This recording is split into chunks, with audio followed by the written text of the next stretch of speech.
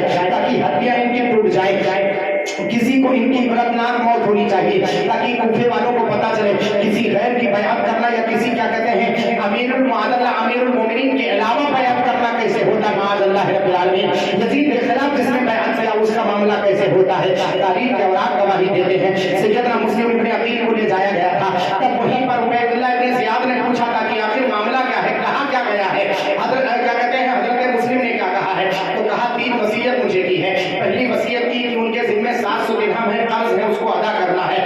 تو عبید اللہ بن زیاد نے کہا قرض کے سلسلے میں تم مختار ہو، تم چاہے ادا کرو نہ ادا کرو، میں اس سے تمہیں معاوضہ نہیں کروں گا۔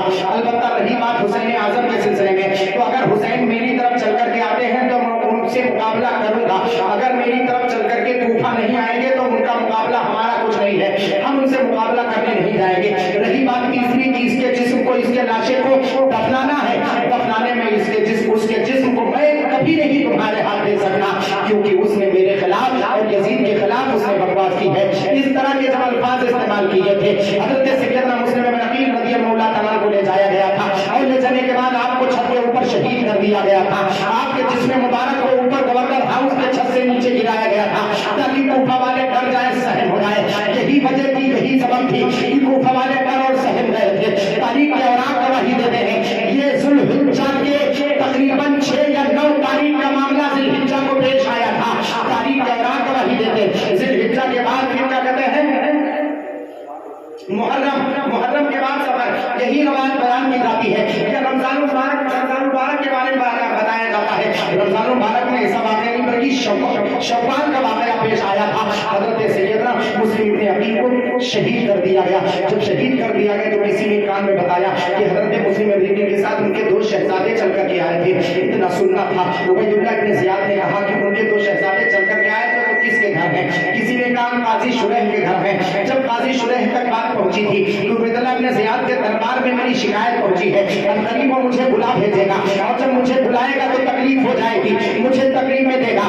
تو شام کے وقت باب العراقین سے ایک قافلہ جانے والا تھا، عبید اللہ بن قاضی شریح نے اپنے بیٹے کو بھیجا، کہا لے جاؤ ان دونوں بچوں کو اس قافلے کے گرد کر دو، وہ قافلہ مدینہ جائے گا، دونوں بچے قافلہ پہنچ جائیں، قافلے کے ساتھ مدینہ پہنچ جائیں گے، ورنہ یہاں رہیں گے تو انہیں تکلیف پہنچے گی، انہیں بہت سخت تکلیف دی جائے گی، برداشت نہیں کر پائیں گے۔ اس کا بیٹا لے گیا، لے جانے کے بعد مغرب کے وقت جب باب العراقین میں پہنچا تو پتا چلا قافلہ جا چکا ہے۔ تیزی سے آگے بڑھا، آگے بڑھ کر کے دیکھا دھول اڑ رہا ہے، قافلہ سامنے جا رہا ہے۔ بچوں سے کہا بچوں دیکھو وہ قافلہ سامنے جا رہا ہے، وہ چلے جاؤ، وہ مدینہ قافلہ جائے گا، تم اپنے نانا جان کے مدینہ پہنچ جاؤ گے، تمہیں کوئی تکلیف نہیں ہوگی۔ بچے دوڑے تو، لیکن قدرت کو جو منظور تھا وہی ہونا تھا۔ مدعی لاکھ برا چاہے تو کیا ہوتا ہے، وہی ہوتا ہے جو منظور خدا ہوتا ہے۔